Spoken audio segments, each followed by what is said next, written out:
Writers write, directors direct, and what is it a producer does? Let's get into that. Hey guys, I'm Ita Emma, and you're watching Full Field. For those of you who don't know me, when I'm not doing this, I do video production for small to medium-sized businesses that want to, well, do this. They want to use video to market and brand their businesses.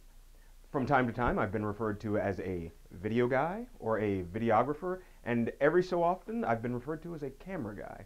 Now, not to sound overly pretentious, but for what I do, I am significantly more than a camera guy.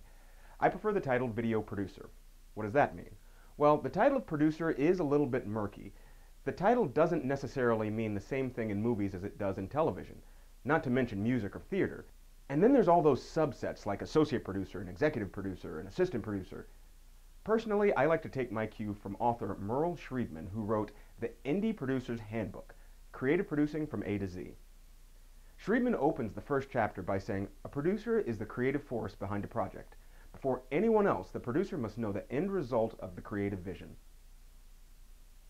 I like to think of it as both being a creative artist and a project manager in equal measure. Now, I won't assume that all videographers look at it the same way I do.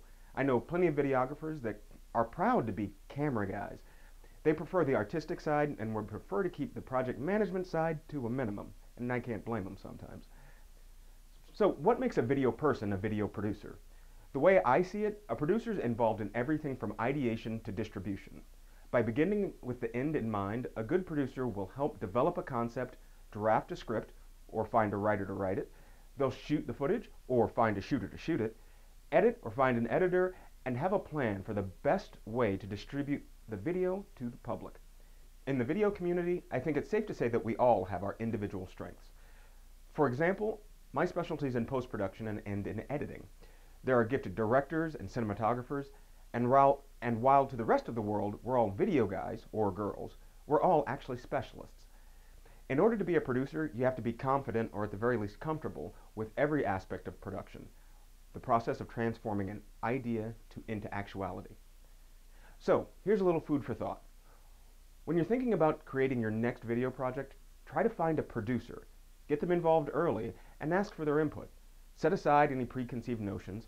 Our job is to work with you to bring your project to life, while taking the path of least resistance. That's it for this week. Thanks for watching. Please don't forget to subscribe. I'm Ita Emma, and you've been watching Full Field, where we focus on the latest video news and frame the conversation just for you. We'll see you next week.